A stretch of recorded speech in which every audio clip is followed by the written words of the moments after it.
long time ago. We got kicked off the track at Daytona is what happened. Why would we have him drive? No, the winner of the Daytona 500, put him in the backseat. You would just take a nap on the training table before the game. He's like got REM sleep on the training table back there. I'd be out. And I'd tell our trainers, I'd be like, hey, just wake me up right before the anthem. If I was a pitcher, it would be much more likely that I would forget my glove and cleats and just bring the clubs on the road. Yes, I would be playing everywhere. Baseball was kind of took a back seat to some of them at times, just kind of depending on the season. Says a guy who has like Gold Gloves, Silver Slugger. Yeah. No. Just imagine if you would have tried, you know?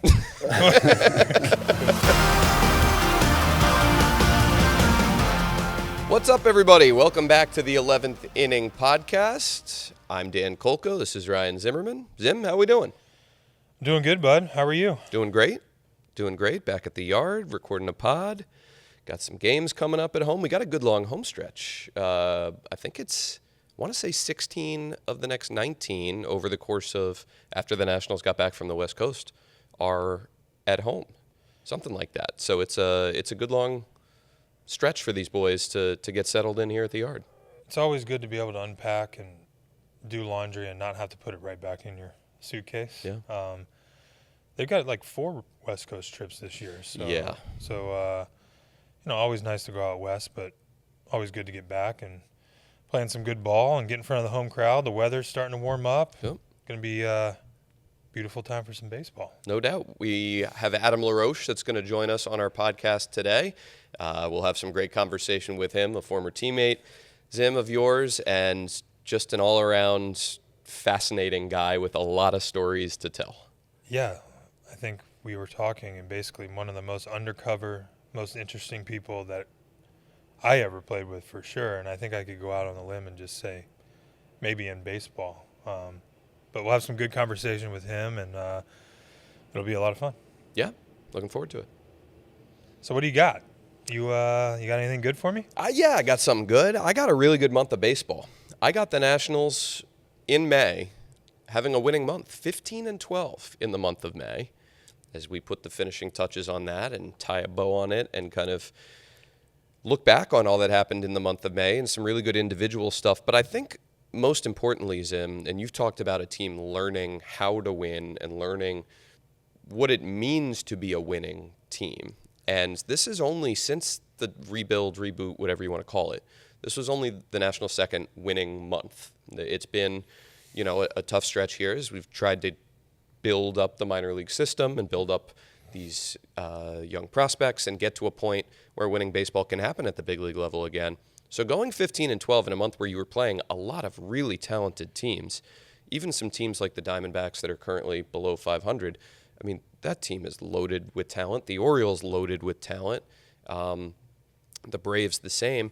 And to come out of it with a winning record, and there was something that Nathaniel Lowe said at the end of the month of May. This is a guy that won a World Series in 2023 with the Rangers, one of the few guys in this clubhouse that has been on a team that has had a lot of October success. He said, I want these guys to get used to what winning feels like. He said, I would encourage them to get used to winning.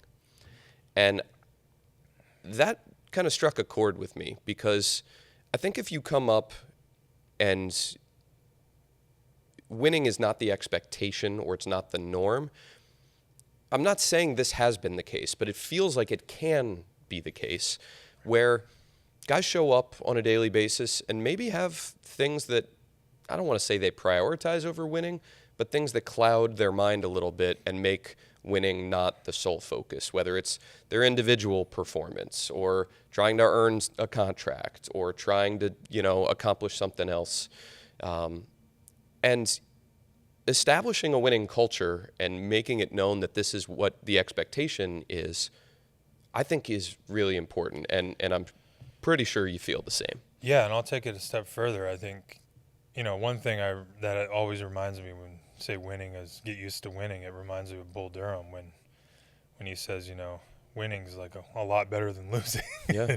And it's just more fun. But I'll take it a step further. A lot of these young kids are coming up, and Bobby Henley down in the minor leagues, they still develop. Obviously, the main priority of the minor leagues is to develop your players to come up and help your big league system. Sure.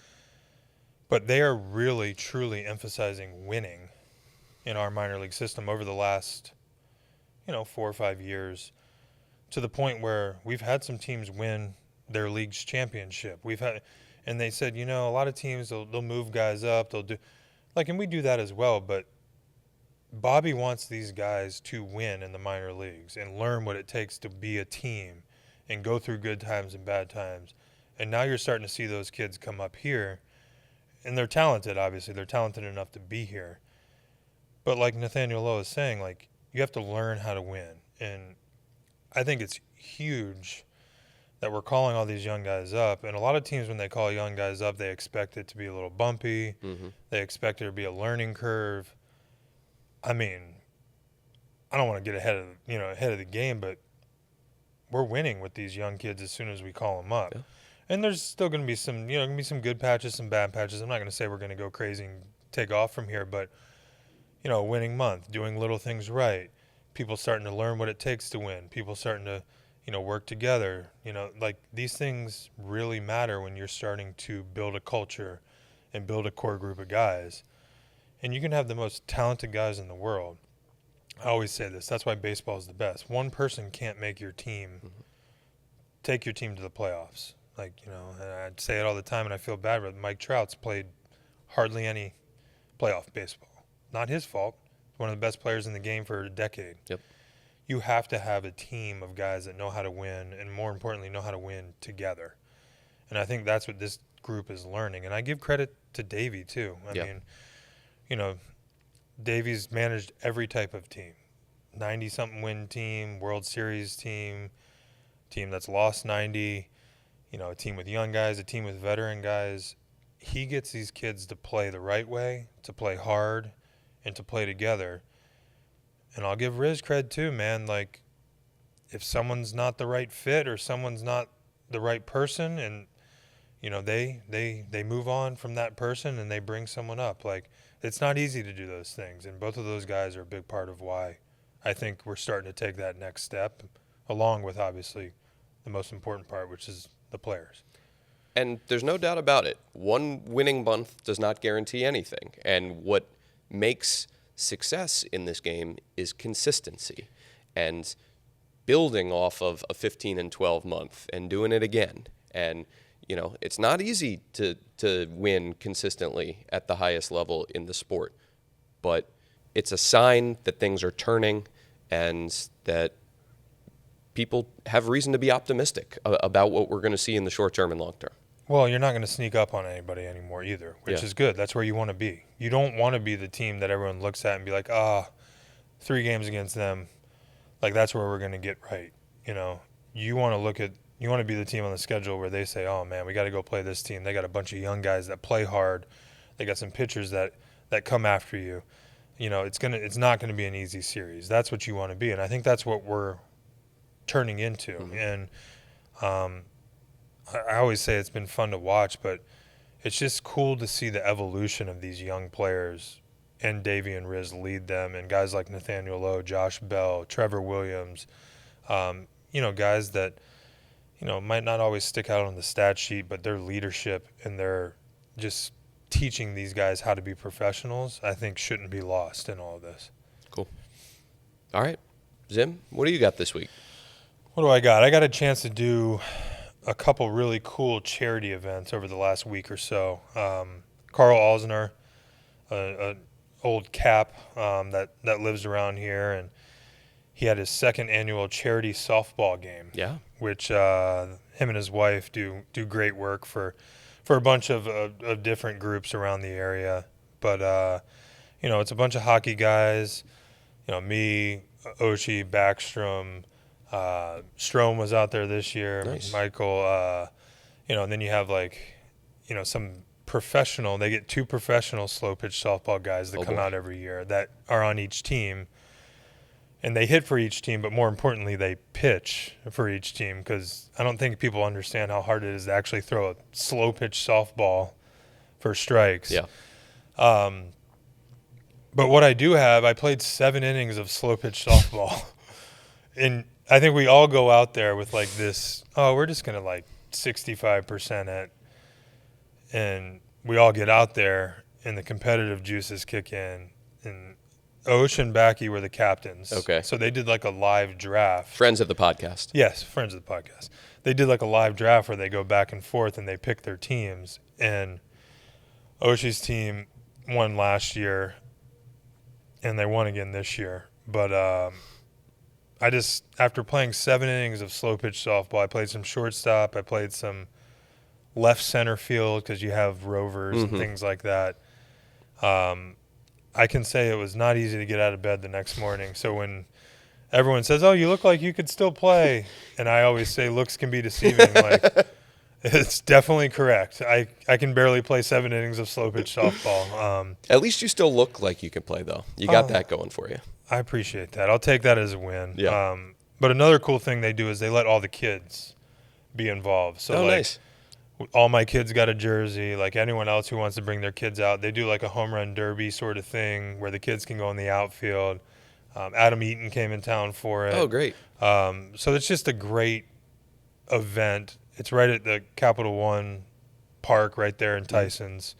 A lot of the local people come out and get to see a bunch of sports heroes, and I'm forgetting her name right now, but she played college hockey this year. She won the national championship in women's college hockey and then won the gold medal with Team USA. Wow.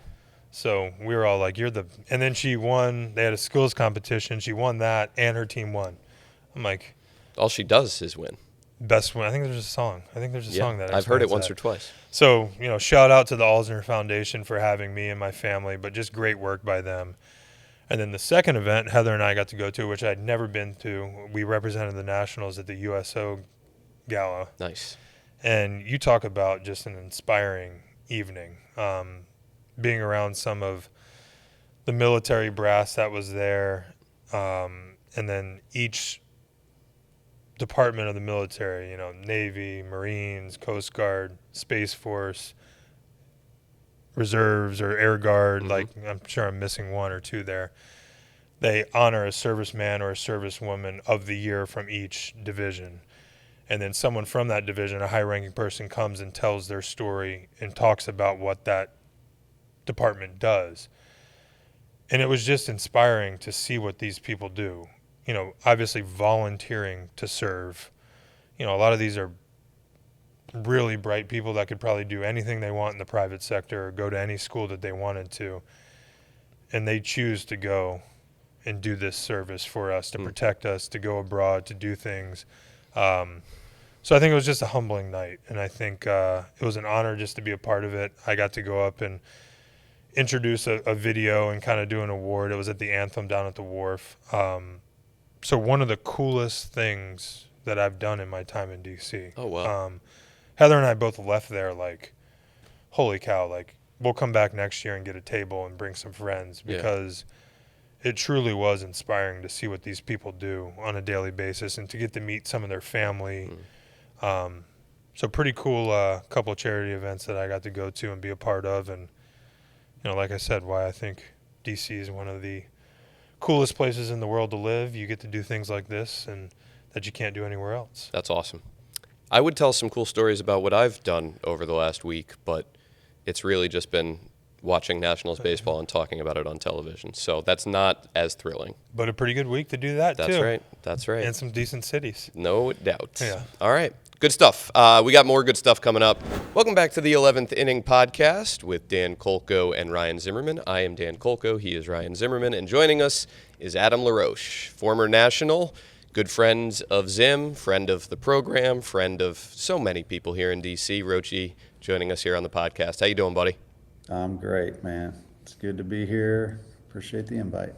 Yeah, thanks for coming. I think me and Dan were kind of talking before, like maybe one of the most interesting guys Yes. in baseball that nobody really knows about. Yeah, I mean, I think a lot of your stuff, Roche, is kind of under the radar. People don't know about so many of your funny stories, your celebrity connections, your businesses. You've got so much going on. I really do think that he is one of the most interesting men in Nationals history. I think people just think of him as this like quiet, looks like he's falling asleep all the time, nothing that is going true. on, which it couldn't be further from the truth. This guy, you got your hands in everything. Yeah, we got a lot going on, man. It's funny, as you know. It's no different from when I was playing. We had a ton going on then, and a lot of times, as you know, and I can say this now that I'm done. Baseball was kind of took a back seat to some of them at times, just kind of depending on the season. Says a guy who has like Gold Gloves, Silver Yeah. Slugger. Yeah. Yeah. No. Just imagine if you would have tried, I'm kidding. It I'm has kidding. been- I'm kidding. It is good though. It's yeah, a ton going on. But I love it that way. I don't know what I would do if I had nothing going on and truly just retired and sat around. I'd go crazy. So Well, Roche, Can't we'll get to a lot of that stuff a little bit later on. I want to start by just talking about the history of baseball in your family. Your dad, Dave, played in the big leagues for I think 14 years, was a 2-time All-Star. Your brother, Andy, played in the big leagues for 6 years, and you guys were teammates at one point. But when you were growing up, I mean, obviously with your dad in the big leagues, baseball is going to be a big part of your life. But from what I understand, it wasn't just what your dad did and what you spent, some time being around when you were around him at the ballpark. It was an enormous part of your upbringing. Can you just take everyone listening through the amounts that baseball impacted you as a human being when you were growing up?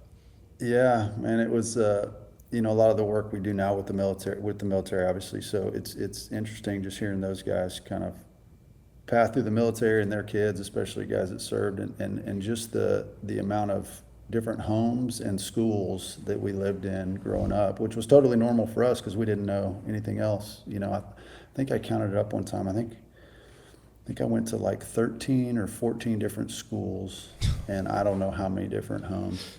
And it was different back then too. Obviously, the money was different, and just the lifestyle, the whole thing. So you just go as a family and rent a house somewhere, be in that city for the summer, and then come back to Kansas and do it all over again. But just that was a huge reason why I wanted Drake to be a part of it, and both my kids really to be a part of it. It's because that's all we did growing up, was we'd go to the field and like bat boy or go, shag balls in the outfield or put balls on the tee in the cage, whatever it was, with whatever team Dad was on, and some of my best memories. And it also it kind of made me view the game a little different too, which I'm grateful for. Growing up, is I didn't view big leaguers as like superheroes or something unreachable. I think I was more just kind of ignorantly viewed it as, well, I guess this is what I'll do when I grow up, because Dad did it, and this is what all our friends did and the people we hang out with. So it was neat. And then later on my career, guys like Sammy Sosa, is one who I remember bat boying for him when he wasn't even playing with the White Sox. Like, we'd be in the clubhouse playing tape ball while the game's going on, because Sammy knew he was not getting in the game. So he was like our, all-time pitcher in the clubhouse during the game. And then to see him years later, like at the beginning of my career and towards the end of his, and just a lot of those guys, to be able to, catch up with them later on when I ended up making it, was neat. Well, I think when you hear about kids being around the clubhouse, and like Adam just said, it becomes part of your lifestyle, and without even knowing it, it kind of subconsciously teaches you, like, responsibility, independence. You know how to handle yourself around other people. You learn how to look people in the eyes when you talk to them. You learn so many good life lessons in a baseball clubhouse. Good and bad.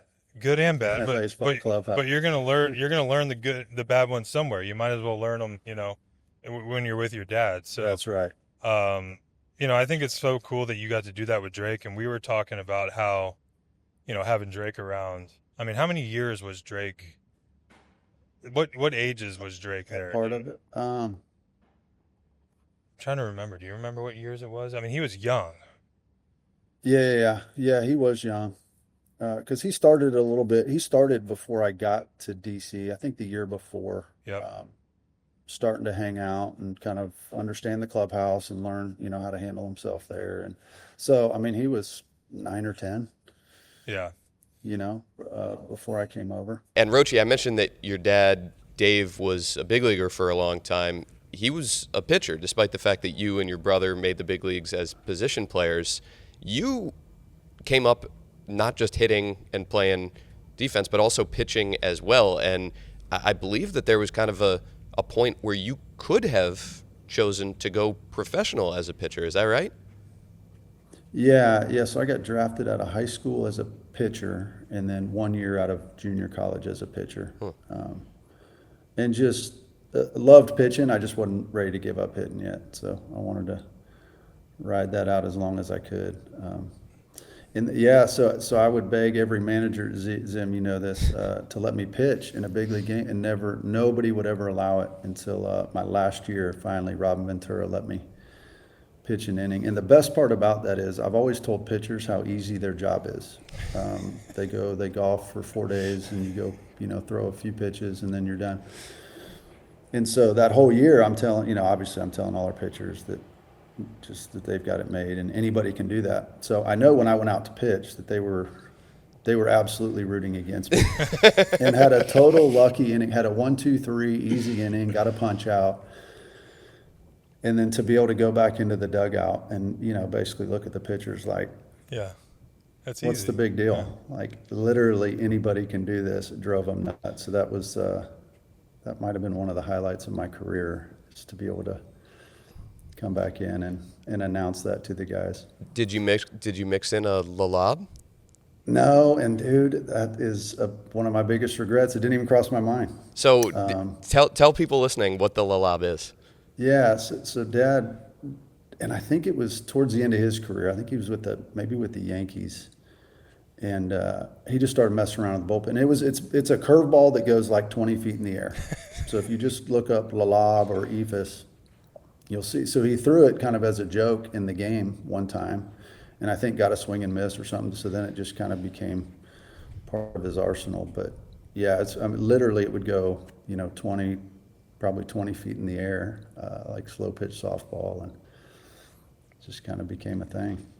I mean, how much golf would you have played if you were a pitcher? Oh.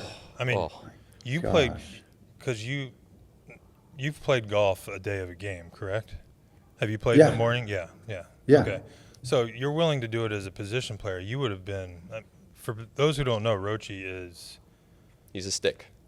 He told me he hasn't been playing much lately, but possibly when you were playing, I would say one of the better golfers in the league, I would say. Well, I don't know about that. I think so. But I would play a lot. If I was a pitcher, it would be much more likely that I would forget my glove and cleats and just bring the clubs on the road. Yes, I would be playing everywhere. Take full advantage of that. What's the best course you've ever played? Dude, it was, we got to play, I mean, you know how it is. We got to play unreal courses. Pine Valley is up there outside of Philly. The hardest, probably Oakmont, Pittsburgh. Gosh, I've forgotten some of the awesome courses. And you said to play. Drake's playing now, and he beat you Dude, the he's other day? smoking me. He beat you He's the other day? smoking me. Yeah, not even close? No, it's close. I mean, we're win one, lose one right now. But I bet him a couple years ago. Probably 4 years ago. I said, if you ever beat me, because I really didn't think he ever would, that we'll go get a custom set, get you set up whatever clubs you want. And sure enough, about a month later, he got me. And since then, he's just kind of been in my dome too. It's becoming more difficult. That reminds me of something you said you bet him. Like, I remember talking, you and Jen were here before Heather and I had kids, and now I don't want to say make fun of me. I don't know what the right word is because we have 4 kids now. But I remember when your kids were turning 16, and you can correct me if I'm wrong, you and Jen would say you could either get them like a new car, not like a crazy new car or anything, or a cell phone. Yeah. And one of them took the phone and one of them took the car. Is that correct? That's it. Yeah. Yeah, and it was funny. Well, and one of the reasons is I see the dangers in the cell phone, as you see, and you will see as your kids get older. I mean, it's pretty scary what you can access now, and more so who can access you now. Right. Just from that device. So And I know the addiction of it, even with myself, just constantly picking that thing up, and it just consumes you. So did the boy So or the girl choose the car or the phone? So I told him, yeah, so I told both of them, I'm like, hey, you can pick out a car and I'll buy it for you. In exchange, you'll get a flip phone. And then. And get made fun you of know, at school mercilessly. You know what's funny though is so Drake took it. Drake took the deal. The car and the flip And phone instead of the iPhone? instead of the iPhone Yep. and no car. Because then it's like, then you get no vehicle and you can ride a bike or you can hitch rides or, whatever. And so Drake took it, and it was neat because some of his friends at school started seeing like just the freedom that he had, not being addicted to the phone. And then some of those kids went and got a flip phone. So he kind of started this little cult movement within the school. But my daughter, she's sitting there looking at pictures of like a Range Rover and the phone and like an awesome truck or and the phone, and she's like in tears and just couldn't break away from it. So she chose no car and the phone. She did come to me after her sophomore year and she asked if the deal was still good, and I was like, well, your brother had to do it for 4 years, so if he approves it, then we'll do it. So she ended up doing it. I love it. And now Drake's married with 2 kids, and what does he have? Flip phone. No way. Oh yeah. Yep, and it's not charged most of the time. He never has it with him, so Wonder where he can't gets get a that hold of from. him. Yeah. Apple didn't fall too far from the tree, I guess.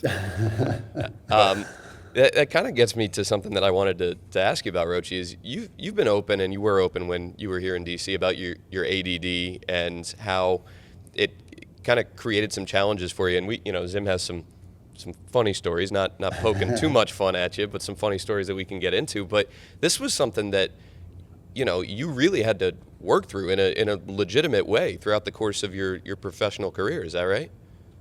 Yeah, and I didn't really get diagnosed with it until I was in the major leagues. And I don't know, Zim, if you remember the story, but you probably do actually, because we might have been we were playing against you guys, I think, with the Braves on my first little fugaboo on the field in front of about 40,000 people.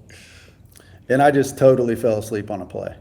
Like little leaguers don't do what I did that day on the field. So Bobby Cox, our manager at the time, calls me in after the game, and by the way, you don't ever step into Bobby's office unless you're in trouble. It's the first time I'd ever been in his office. Like so I go in there, I'm already kind of intimidated, and he just looks at me, he goes, Roche, what's wrong with you?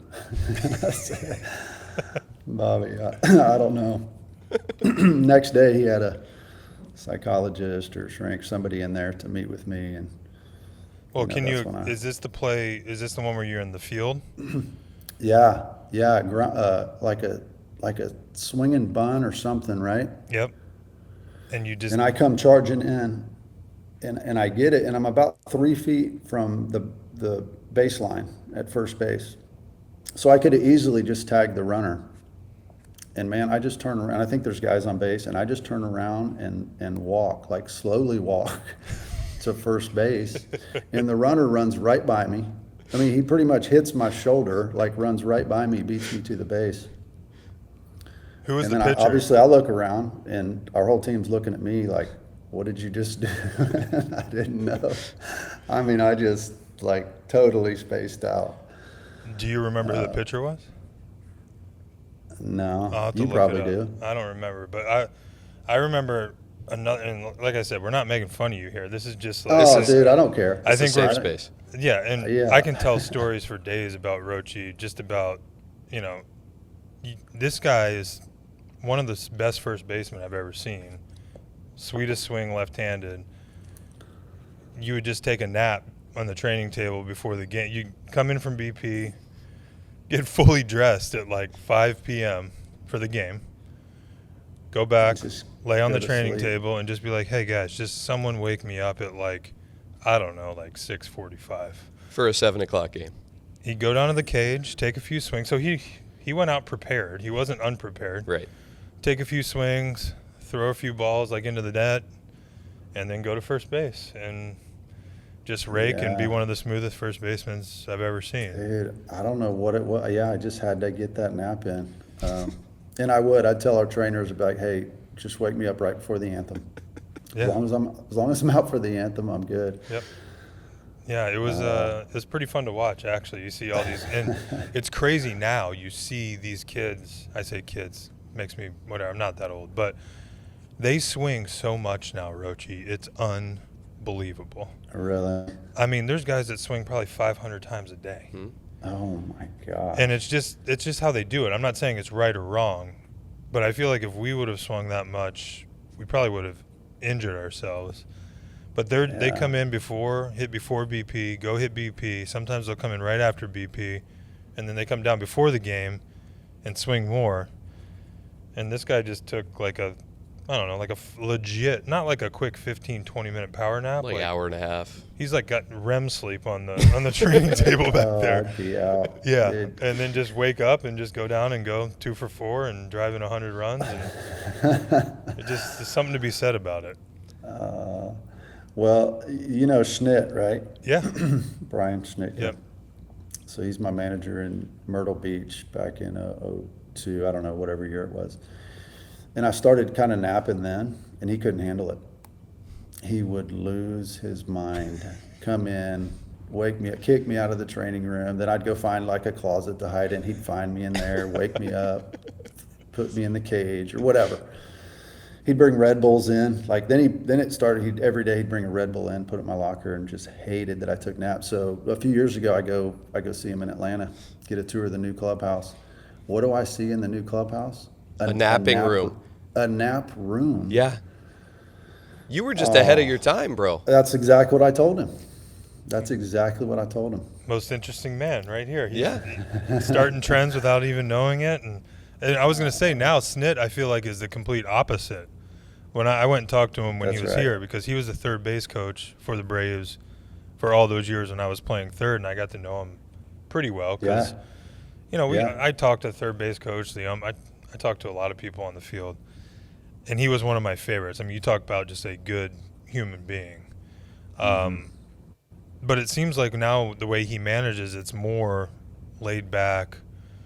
It seems like he, obviously that was a long time ago and napping wasn't a thing, but it'd be interested to He's hear changed now. a lot. Yeah, I think you have to. Yeah. One with just the way the game is now, but also just I think getting a little older, he's mellowed out. Yeah. But Roche, I'm with you, man. He's one of my favorites. you get diagnosed. So the psychologist or whoever it was tells you have ADD after this meeting with Yeah. Bobby Cox. They get you on medication, and it still was like kind of ups and downs for you. Like I remember talking to you when you were here about how you really struggled to keep weight on over the course of a long season. That you would like actively try to make sure that your weight was at a manageable level for you. This was something that you battled throughout your whole career, it sounds like. Yeah, it was. And the weight thing was, it is what it is. I just knew in the off season, like I'd have to put on as much as I can. But the medication piece was and is still frustrating. I mean, it's you try out, you go a year or two and try one out and just, continue to try different medications out. But I was fortunate so it absolutely helped when I got on some medication, but still just having teammates. An example would be our second baseman knew that, I may just like fall asleep and not actually fall asleep, but like check out for a minute. So they would constantly, remind me of the outs or like the situation just in case. So that was really cool to have teammates that kind of knew. And Zim, I'm sure you have multiple times where you had to remind me like, hey, you're on deck. Like there's nobody on deck and it's supposed to be you. I'm gonna grab my helmet and, run up there. Zero panic from Roche for sure. Now it created maybe a little bit of panic for other people, Right. but I mean, I remember you telling me one time too, like you were in the box and you just kind of, like you said, you don't fall asleep, but you just sort of zone out. And I remember you saying I zoned out, and the next thing I remember, I heard the catcher's mitt pop, and I looked up, and the guy threw a pitch in the big league ball game. Never even saw it. Never even saw it. Never saw it.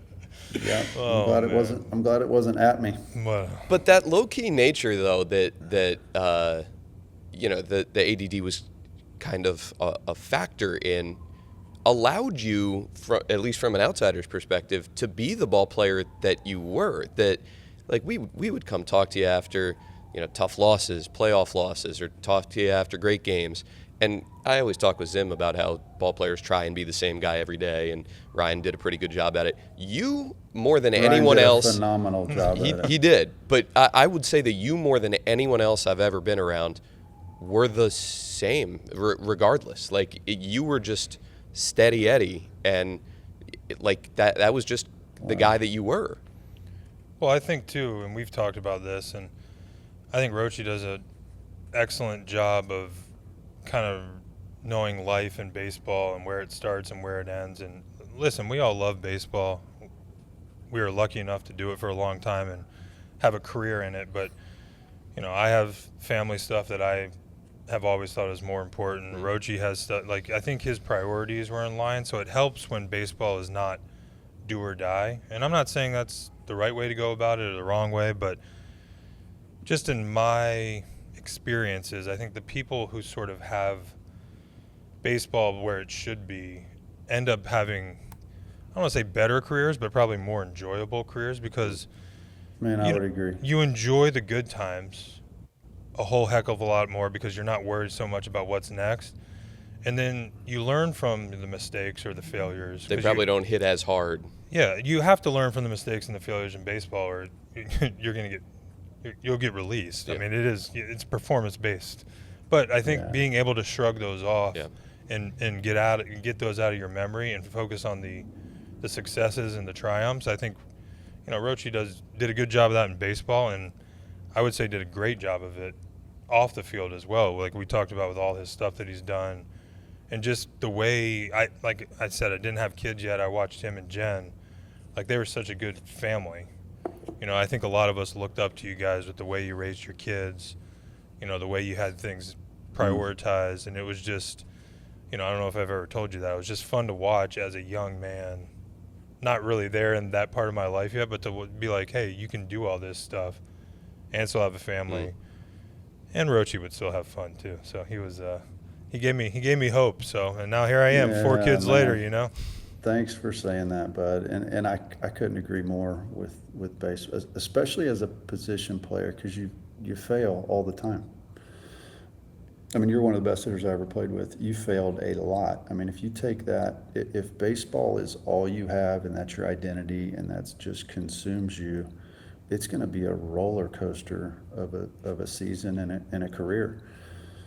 And unfortunately, then that'll drag out with your relationship with your friends and your wife and your kids, just all aspects of life. So I'm very grateful that I took it serious enough to be decent at it and be able to do it for a career, but not so serious that it just identified me, as a person. So thanks for saying that. And Roche, at the end of your career, you're playing in Chicago, and we got used to Drake in the clubhouse here all the time. Ryan and I were talking, sharing some old Drake stories, and we can get to a couple of them in a moment. But you ended up cutting your career short because the Chicago White Sox told you essentially, we want Drake around the clubhouse less than he had been.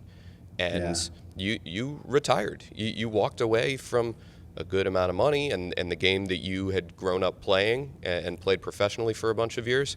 That I want to say that must have been a tough decision, but in some ways, knowing you a little bit, I kind of feel like it wasn't a tough decision for you.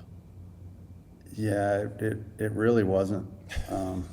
It was that important to me, one, to have him around, and not just to have him around because I liked having him around, but like Zim was talking about earlier, I just think they learned so much about life being there and so much about me, like during the good times, the bad times, how I treat people, good and bad. And I just know it was just a huge part of our relationship. So yeah, when they changed the rule, and I can't remember what age they made it or whatever, but they just upped the age to where you had to be however old, to be in the clubhouse. It was a really easy decision.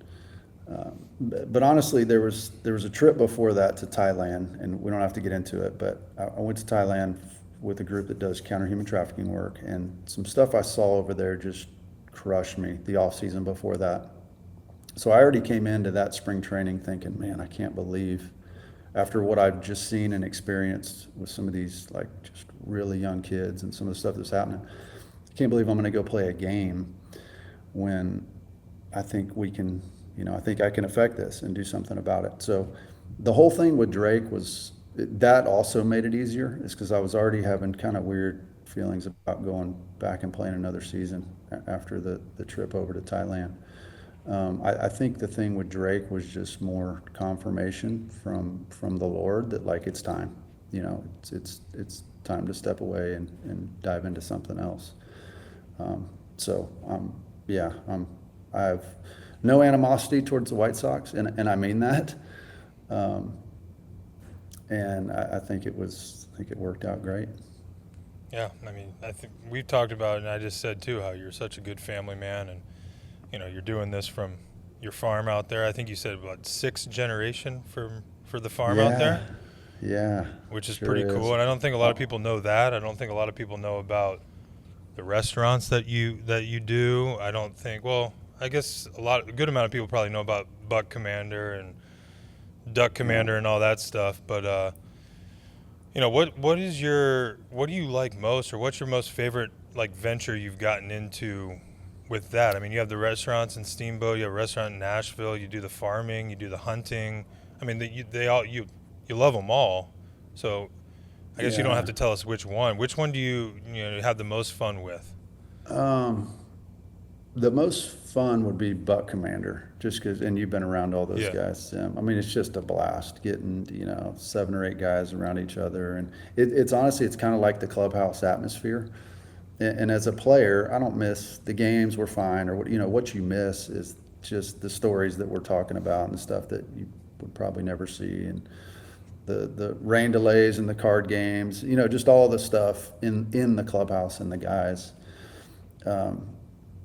So yeah, it's the restaurants I have very little to do with, and the reason I even wanted to start the first one was because I'm a terrible fundraiser, and I knew I wanted to do this foundation thing. I'm like, okay, I need to find something that can bring in some revenue, which, by the way, restaurants are the stupidest thing you can do if you want to try to make a bunch of money for your foundation. So that was a bad call, but they're doing well, and my older brother is running those, and so Buck Commander is the most fun. Well, with Buck Commander, we went to the Daytona 500. I'm sure you'll remember this. For those who don't know Buck Commander, Buck Commander is basically, so Duck Commander is like the Robertsons that had the TV show and all that, which Roche got to know. He can tell the story better. But then Buck Commander is what, you, Chipper, Ryan Langerhans. I don't know. You'll be able to tell who else. Yeah, so I got to meet Willie back in 2005 maybe. Willie and Jace Robertson. Yep. And then I think Buck Commander, Willie and I started it a year later, I think in 2006. So it's been around for. And it was basically just hunting videos, right? You guys just are going trips, and literally it probably started with just you guys videoing hunts and things like that. Yeah. Well, we had, so it was a sister company to Duck Commander. So at the time, Duck Commander was filming a bunch of stuff. So we were able to utilize their camera guys, and that's what Willie said. He's like, we already got all the camera guys, all the stuff. Now it's just a good excuse to our wives when we go hunt that this is a working work trip. Yeah, we're working. Hard. And it worked, and it's still working. Yeah. So I'm glad Jen stepped away. Yeah, I have not told her that yet, but it's been fun, and golly, going on 20 years. And when we went to the Daytona, this is when we were still in Vieira, Florida, for spring training. Okay, so this is maybe 15. Yeah, a good Dude, long time ago. We got kicked off the track at Daytona, is what happened. Well, we went, and we got a picture of that. The Duck Commander guys had a suite, and they graciously invited us in, and Jimmy Johnson won the race. And Rochi's like, in Roche fashion, was like, I think when I was in Atlanta, I talked with him or something. I think I have his cell phone number. And, we'd all had a couple drinks. Yeah. So I'm like, well, you should text him. And he's like, I'll text him. He won't text me back. Within a minute, Jimmy Johnson, who had just won the Daytona 500, texted Roche back and was like, hey, we're going to hang out for a little bit if you guys want to come. Just come down here. So anyway, we go down there, And at Had a that few- time, had a everyone few more had a few drinks. more drinks. At that time, everyone was doing that weird thing where they did this music video, and there was this song, and everyone acted normal, and then everyone acted crazy. Okay. I forget what the name of it was, but we did that video with him and his whole crew, like dressed in Jimmy Johnson like pit fire suits. But we were in the suits. Yeah, in the suits, and then we got And in this like was, a by white. the way, this was on the infield Yeah. of Daytona. So all the lights are off, like Wow. places cleared out. Jimmy pulls his semi with all his toys in it, so dirt bikes and buggies and all kinds of stuff, onto the infield. We unload it. And you guys just went joyriding? Oh. Well, we went did. in like a white, I say minor league van. Like, Yeah. you know, the minor league vans that they drive around in like Yeah. in spring training? Yeah. And literally did a lap On the track. on the track where, I don't know if you've never been on the track, the corners are like, I think it's 45 degrees. I So had if- no idea how steep. Yeah. If you're not going fast enough, basically the car just, It'll topple over. and we're in a minivan that's like shaking. I think the doors open. Everything we did was There's like 10 of us in there. Jimmy's actually in the very back Yeah. of the minivan. he's and not one of his driving. pit guys Why was would we have driving. him drive? No, the winner of the Daytona 500 put him in the backseat. And like I remember having a great time, and then the next day Heather was like, we literally were almost like the door is open of the van, and we're So going, Heather was in the van too. yes, regrettably.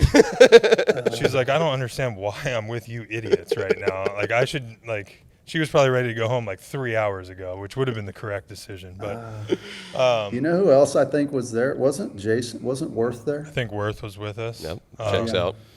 But yeah, so like Yep. the Buck Commander, Duck Commander, all that kind of stuff, like, you know, going back to our theme of most interesting man in the world, and just it's never a bad time when you're with Roche. And then there's this one at spring training in, I don't know, 13, 14. We're in the clubhouse. The day starts early at spring training, so we're in the clubhouse at 7 in the morning, something like that. And Drake walks into the clubhouse with his hair all jacked up. There's like Oh, yeah. chunks missing out of it, like it got shaved wrong. I forget exactly how it looked, but everyone was like, Drake, what happened to your hair? And he goes, oh, Jason gave me a haircut. And we're all kind of looking at each other like, Jason Worth? And he goes, no, Aldean. And to him, it was just so normal that Jason Aldean, after probably a couple of pops with you, at night, just decided to give Drake a haircut. It's just the good old days, man. I do remember. That was a terrible haircut. You're right. Terrible. Thank you. Roche, I actually got one more for you before we get to Zim's rapid fire questions. You were part of the first Nationals trip that went abroad on July 4th to, I think they've all been at Qatar. Was yours to Qatar? Qatar. Yeah. Al Udeid Air Base there. in And Qatar. yeah, you got to spend July 4th with the servicemen and women over there as a Nationals ambassador. And little teaser, this year's player duo that's going to be going out there, former teammate of yours in Chicago, actually, Adam Eaton and Brian Dozier are going to be going, and we're going to have the two of them on a podcast coming up sometime in the next handful of weeks, so that'll be a lot of fun for us. But Roche, I wanted to get your just kind of impressions and takeaways from that trip a few years ago. You mentioned the military a while back. You've been so active in terms of interacting with servicemen and women and doing visits when you were here in D.C. and all those things, and I have to imagine that trip to Qatar made an impact on you. Unbelievable, man. And even before that, with the Nationals, I got to do a trip over to Afghanistan. And that was, back in 12 or 13 or something. So to go do another one, years later and kind of be an ambassador for the Nats and go over there and get to support those guys. It was awesome. Every bit of it was awesome. And I'm glad Adam and who else is going? Dozier? Yeah, Yeah, Doge. Doge. Yeah, they're going to love it. And that's two perfect dudes to send over. So just to be there and to support the troops, really cool. But then to be able to, and I don't know if they're doing the same thing, but be able to, stream it back live Yeah. and kind of be a part of the game Yeah. from over there and have all those guys included in it and just be able to support them for, 2 or 3 days or whatever it was. And get to know those guys and show our appreciation. Really cool for us. I know it's even more so for the guys over there that maybe feel like they're on the other side of the world and, maybe have been forgotten about. It's neat to go just serve them. Did they let you play with any of the toys that were over there? What'd you guys get to do? Dude, so I got to go back because I got to meet the general over there. Ooh. And then I got to hear about some of the missions they were running. And I asked if I could get in on one the next day. And he said, maybe another time. So I'm gonna take him up on that. He couldn't get you up to speed in 3 hours to run a mission with That's them? what I said. Well, it was actually, we were having some drinks. It was like 9 o'clock at night. And I think the mission was launching at 6 a.m. Oh, so you were in a perfect headspace to go get with those boys and get going. I know, and I thought I could catch him at a weak moment where he would sign off on it, but he didn't. Well, we appreciate you doing that, and the Nationals, obviously you were here and you know how much they support the military, so Yes. it's so cool for the players to go over there, and we're pumped to talk to Eat and Doge about that in the coming weeks. Cool. Adam, our last... I got a question for Zim, Yes. actually. Let's go. First time someone's asked me a question yet. Let's go. Is it? Yeah. I'm nervous. What would you not what is your biggest regret? What would you change if you could go back as a player? 2 questions. What do you miss the most, which I think I know the answer, and then what would you do differently? What I miss the most is easy. Competition. Competing. Competing and being around the guys like you were saying. I don't think any of us take it for granted. You just get so used to being able to do whatever you want to do in the clubhouse, whatever you want to do on a plane, whatever you want to do on a trip, including everyone in team dinners. When you have an off day on the road and people's families aren't there, you always go do something together. Yeah. Those were the days that, I miss that camaraderie and that special bond that you really can't. It's hard to recreate. You can't recreate it in civilian world, I say. Yeah. But I also miss competing, and I think, we can play golf, we can, try and raise money for foundations through restaurants and, try and succeed there, which sounds like it's pretty tough. But I think being like you versus a pitcher in the 8th, 9th inning in front of 40,000 people, knowing that everyone's watching you to see if you're going to succeed or fail. And honestly, obviously I wanted to succeed, but just having the opportunity to be in that position and get your heart rate going, and I miss that the most. My regret? Oh, man. I don't know if I regret much about That's awesome. my career. Yeah. That's awesome. I always say, I think we all say we could have done some things better. I really do feel like I prepared pretty much every day and went out there with giving myself the best chance to succeed. And like you said, we all fail so much. I think if you put the work in and you did your best, it's easy to go to sleep at night. And I think I learned that at a young age through a lot of the veteran guys. So I think I was very lucky to have really good veteran guys when I was young to teach me kind of those lessons to the point where, I want to say I don't regret anything, but, I feel like I kind of did it the way that I would do it again. No regrets. No regrets. Well, I'll tell you what, man, one of the many things I respect about you that I'm confident is living on with younger guys that have been able to pass it on is just the way you treated everybody the same, whether it was a clubby or the parking lot attendant or, our GM or, a veteran player. To get to watch that for a few years and see that be truly just the person you were was obviously really cool for me to see, but also just knowing how many people and young guys we played with that affected and got to see that, oh man, here's one of the best players in the game that doesn't come in with his, nose in the air and, just being how you can be, not you, but how guys can be when they get to that level. But to actually be the opposite and go out of your way to make sure, you know, the guys that were maybe considered nobodies knew that you cared about them. And I promise you that is living on in a bunch of young guys that got to see that. So, Well, I appreciate work, that. man. You know, and like I said, I had some good veterans, and you know, that's honestly one of the greatest things now being involved still is I get to go into the clubhouse and watch kind of like Yeah. a Josh Bell, Trevor Williams, like, and I think you'll be happy to hear that it is living on that way in baseball. Like these guys Good. teach these guys how to be good people. We all make mistakes. We're all going to do dumb things every now and then, but I can honestly say that the guys on this team in this clubhouse they're awesome dudes. And we talk about this on TV when we do it too.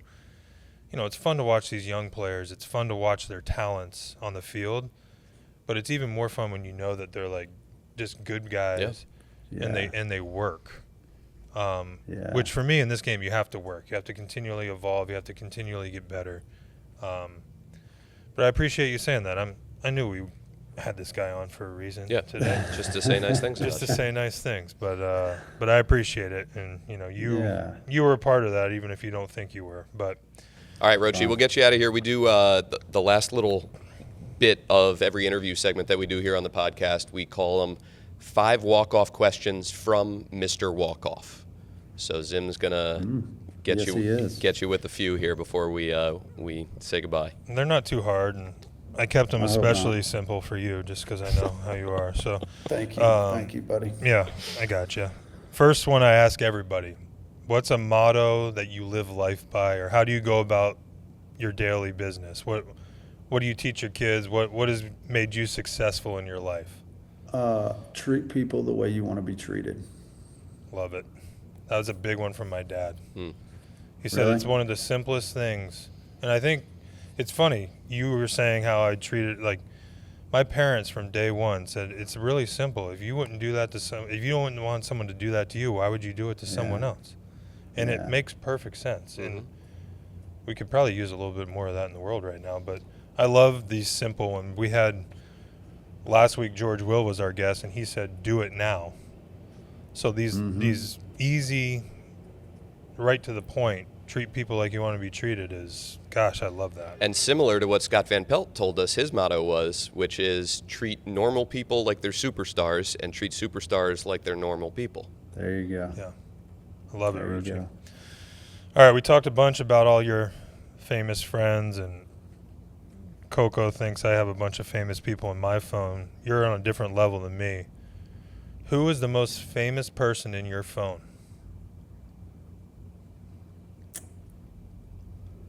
Oh man. I know there's a lot. Yeah. No, the most famous. I mean, you got country music superstars. You got Daytona 500 winners. You got Generals that you try and get on a mission while they're having one drink.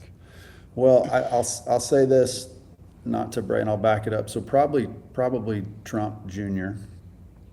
But the funny thing is, I promise you, I'm not in his phone, and I don't even know if he knows that he's in my phone. So All right. there you go. Question number 3. Favorite candy bar? Butterfinger. You knew it. I knew it. You called it. And you know what? I was going. How'd you know? So I was Is going. that back when they were allowed in the clubhouse? Because I've heard now it's all like protein bars and gluten-free everything. Yeah, there's protein in Butterfingers. No, because when you texted me the other day, your picture on my phone above your name is still you in that awful camo suit that you wore on every single plane trip. And it's you holding it open, and on the inside pocket, there's like a Butterfinger on the inside part No of the way. jacket. And I was like, man, I got to ask him tomorrow Yeah. what his favorite candy bar is. And I said, I guarantee you he's going to say Butterfinger. So Dude, that was my reserve Butterfinger too, and I need to go check that suit. It might still be in there. It's not. And guess That what? was my backup. Spoiler alert, it's still good to eat. It has not gone bad. That's A right. decade later. All right. Fourth one. Favorite memory from your career? I know this is tough, and I ask a lot of people, but because I like to see what pops into people's heads, especially someone that played for so long and has done so many cool things. Is there one moment when I ask you that question that just comes out? It doesn't have to be your favorite, but just one that kind of comes out right away. Yeah, and it's not a moment.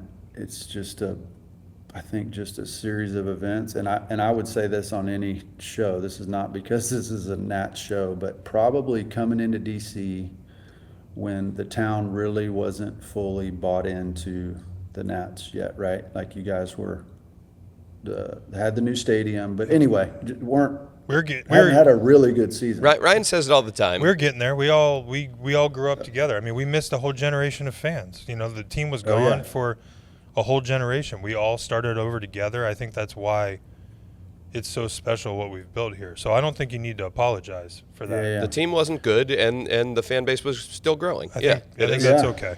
That's right. Not a ton of supporters. Like you would drive downtown, and you're not going to see a lot of Nats jerseys or flags.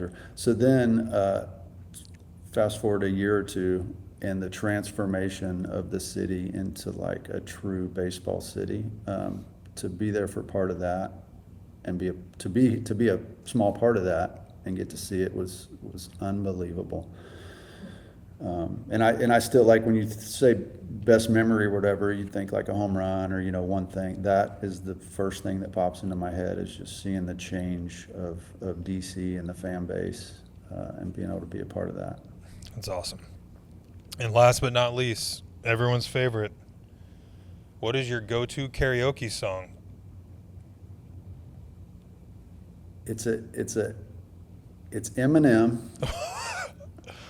Yeah. And God, what's the name of it? Well, can't be that favorite if you don't even know the name of it. But well, I know, but it's the only one that I've kind of. What are the lyrics? Give us something here. Well, there's "Lose Yourself." There's Forgot About Dre.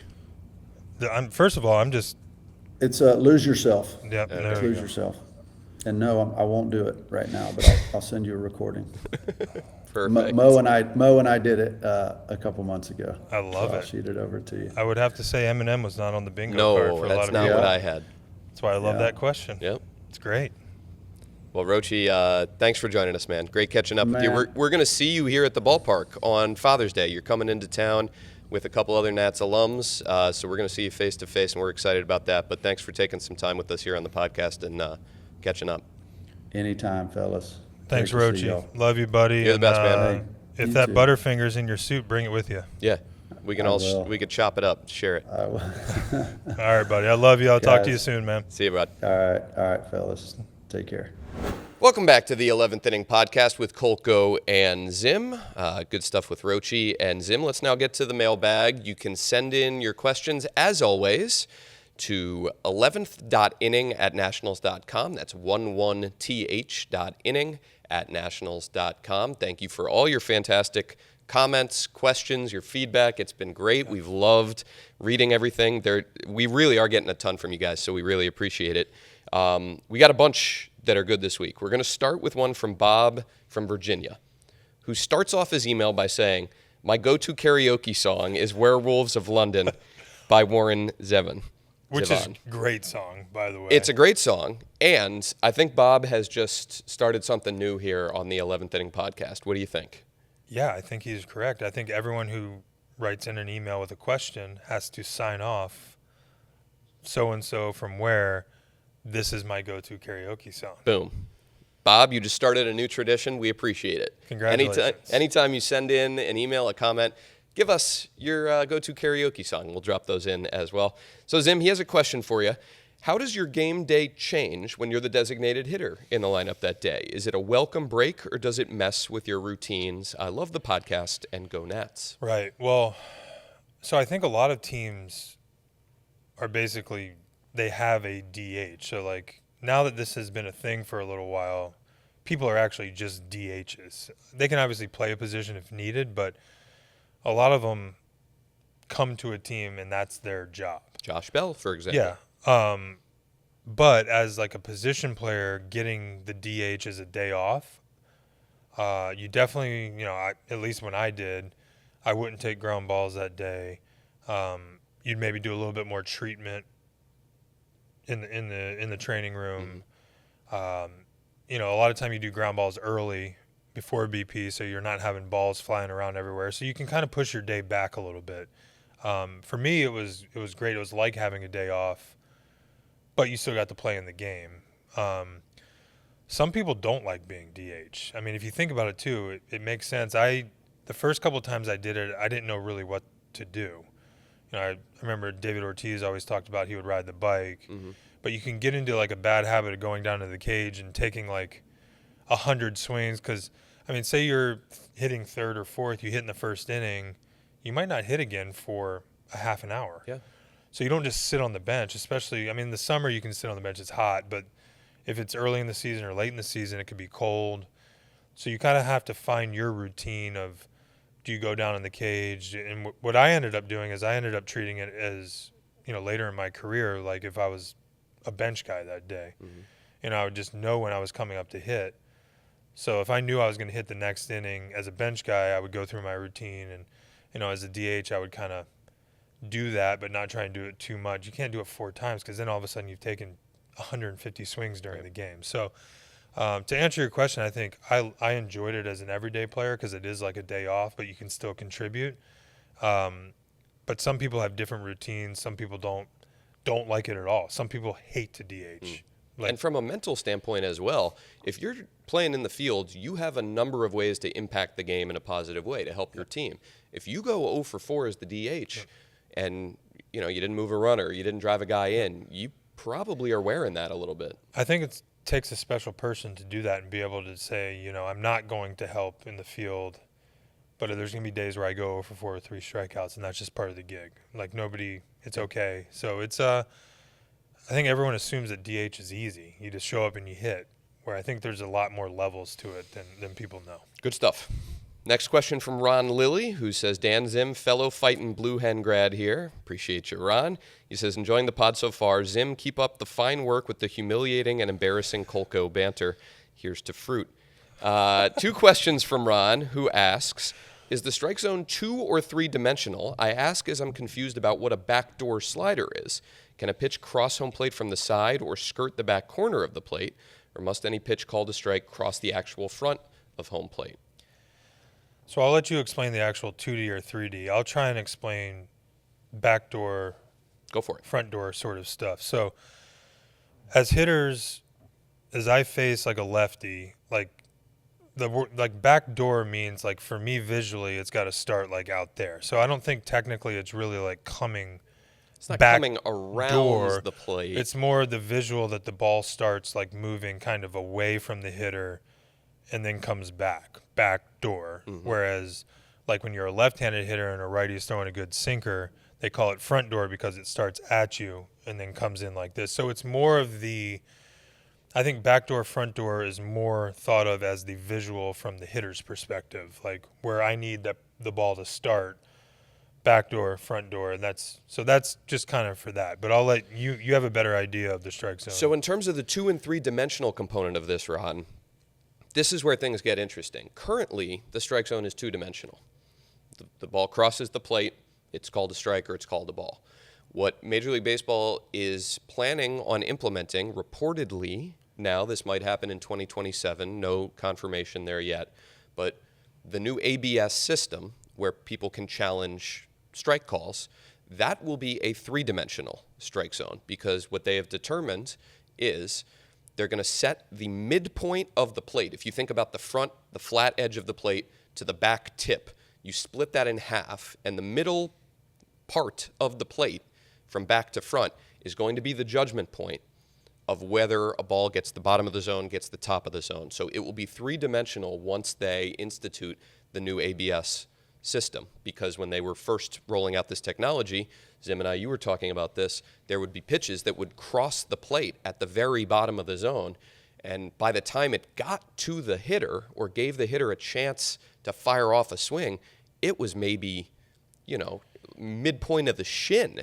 and it truly was a close to unhittable pitch, but because it clipped the bottom of the very front of the zone, it was determined to be a strike. So they have now determined that when ABS is put into place, it will be the midpoint of the plate on a 3-dimensional zone. So think like Clayton Kershaw curveball. Yeah. That the catcher would probably maybe even block. If the zone is at the very front, could technically click that front and almost bounce on the back point of the plate. That's Yeah. that's how hard that his curveball was going down. Yeah. But so I think MLB will. They've obviously been testing this. Yep. And I'll give them credit. They've done really well with all the other things they've implemented. So I don't think this will be any different. Yep. But it'll be kind of cool to see what they come up with. It will. Another quick one from Ron. What specific information is relayed on those index cards that outfielders keep in their hats about defensive positioning? So for outfielders, it's just telling you for each player in the lineup against that pitcher that's pitching where they should play. That's why when you see a pitching change, the bat boy runs out and gives people new cards. I love it when like the first baseman has one, because when I see a first baseman looking at an index card, that's a sign that guy's not too comfortable over there, because Stand at first base. there's really not that much you can do at first base that you need an index card. But I guess that's where we're at. And I'll be my old man on a soapbox here. You should just be able to know where you should be playing for 9 to 10 different people. And there's really not that many places you can play, but that's what the index cards are saying. And a lot of these teams have a different index card, like I said, for each pitcher, for each situation, like all So that. for the right fielder, it'll say 2 steps back from your normal position and 2 steps off. So like to the offside or things of that nature. And some teams, I'll go even further, and MLB said they had to stop doing this. Some teams will go out to each new field with like a golf rangefinder, because they had analytics that would say the left fielder is supposed to stand this many feet behind like the cut of the infield, and they would put golf tees in the ground. And that's where the left fielder should play. And then when they look at the index card, it's off of that golf tee. So we literally turned human beings into robots for a little while. Yeah, I'm out on that. But I'm pretty sure that was deemed illegal. Good. And rightfully so. Good. All right, next question from Joshua Knoll, who says, what's going on, guys? Love the podcast. I'm always curious from a player perspective, what runs through your head when it comes to deciding whether or not to test free agency or sign an extension and stay with your current team.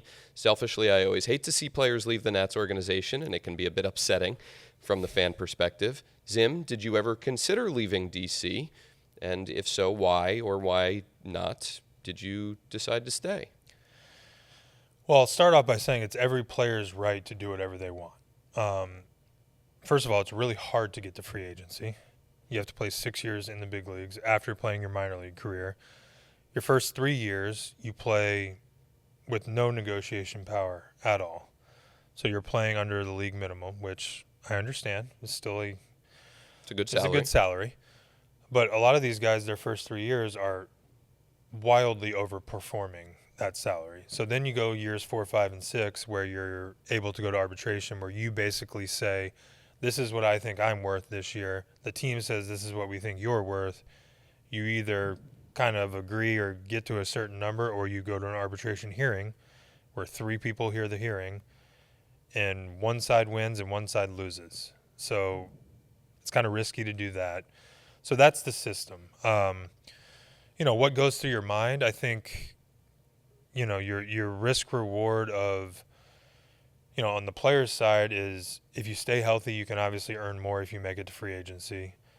If you don't sign a contract and you get hurt, then that obviously impacts your value at free agency. So, as a player, you could possibly be taking less money. As a team, you're offering more upfront money without someone making it healthy, or maybe, if you offer someone something after year 2, they're still relatively unproven.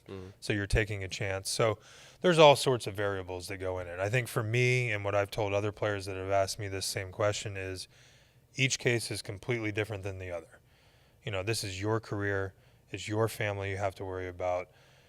Our earning window is incredibly small. I know we make a lot of money, and we're very lucky to be able to do that, but we have a less than 1% skill set that hardly anyone in the entire world can do. So you have to maximize your earning potential in the smallest of windows, pretty much, besides maybe NFL running back, the smallest of windows. So I tell everyone to take it and do with it what they think is best for their family. For me, I loved being here. I grew up near here. I loved being a part of this organization. I've said it a million times. I came up when we weren't very good, and I wanted to be here when we were good. Everyone has their number. What number is good enough for Dan? What number is good enough for Nate? What number is good enough? Everyone's different. I don't think anyone should be judged, that they're a good person or a bad person dependent upon that. But, that's my advice is to do what's right for you and your family. Good stuff. Good perspective. And a good question as well. Let's get to our final question from Reese Lewis, who says, "Hi, guys. Thanks for the pod." And he said he enjoyed watching the play-by-play version of the podcast when you joined the booth as well, which is always fun for Franny and I. Yeah. Question for both of us here from Reese. First one, for me, says, aside from Worth, what former Nats have you spent the most time with? We'll also throw out the guy who's sitting to my left currently, who, yes, we do the podcast now, and we've had our bourbon nights and occasional gatherings. But outside of these two, it's tough because a lot of the guys, almost nobody lives in the D.C. area after they've finished their playing career. So it's kind of been more for me just staying in touch with people. I'll text occasionally with Anthony Rendon or, a bunch of our former guys. And when we're in L.A. To play the Angels, I'll meet up with Danny Espinosa and grab a beer. Yeah. It's more just, Sean Kelly and I will exchange funny messages. Just maintaining, I think, a little bit of a relationship that I've been lucky to develop with a bunch of these players over the course of time. And then as our travels take us around to different parts of the country, run into guys. Strangely, one that I've kept in touch with a good bit is Jordan Zimmerman, who will just send me a Twitter DM from time to time about something. So it's just cool to stay in touch with a bunch of the former Nats. Reese asks you, Ryan, there are stories about players crashing on each other's couches when moving around or during a call-up. How did that work in 2005, the first year of the Nationals organization, when everything was new and you came up in September? Was the whole team on new leases when you got called up? What were the early days like? Yeah, so if you get called in September, the team puts you in a hotel. So you're basically living in a hotel when you're here, and then obviously you're on the road and you're in a hotel. If you have a friend on the team or someone, you could possibly stay with them if they have an extra bedroom. Actually, in 2006, I stayed with Ryan Church in Clarendon because his wife was still working, so she was in and out of the area, and we had become good friends in 2005, and then sort of hung out a bunch in spring training. And he was like, hey, I'm going to have this 2-bedroom apartment. My wife's literally going to be there hardly ever because she was still working. Would you want to, live here? And, that way you don't have to pay for a whole apartment. Yeah. And also, I'd been up for a month. So I had all intentions, obviously, of staying. But, you just never know. And even more guys' leases, it's, a lot of these guys, if you get traded, if you make the playoffs. So most people's leases run from April 1 to October 1. Yeah. So in 19, our whole team was staying at the MGM. Yeah.